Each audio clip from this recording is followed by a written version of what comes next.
To make the most of our having a supervisor, I made sure to prepare for my meetings. We only had 4 meetings, so you really have to make the most of them. So what I did is before each meeting, I thought about what I was struggling with, what questions I needed answered, and was there anything that I wanted to check with my supervisor about, was I going in the right direction or not. This made sure that I didn't waste any meetings and they were productive. The other thing I think to get the most out of the supervisor is ask your supervisor to challenge you, to make you really think. So what my supervisor did was challenge me on, why am I using that methodology? What is your motivation? Why are you using that literature? Because these are all things you have to cover in a dissertation and justify your method. And having a supervisor to speak to challenge you really helps with that.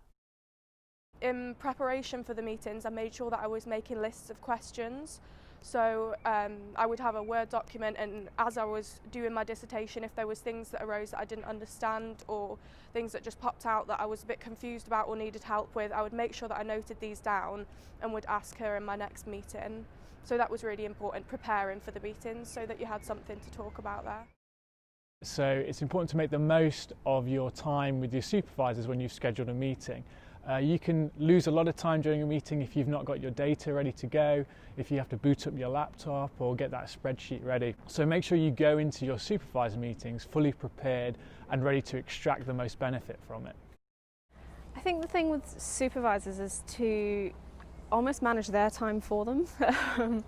So for me that looked like having like a checklist of all the things I wanted to talk about and the questions I wanted to ask, and then working through those one by one in each of the meetings I got, because you're never going to get as many as you hope for, and you really just have to take charge of getting as much as you can from them. I used the time that was available for our supervisions to talk about progress and trying to be prompt, trying to send work on time, and that way he was better able to help me than if I was just not in control of where I was going.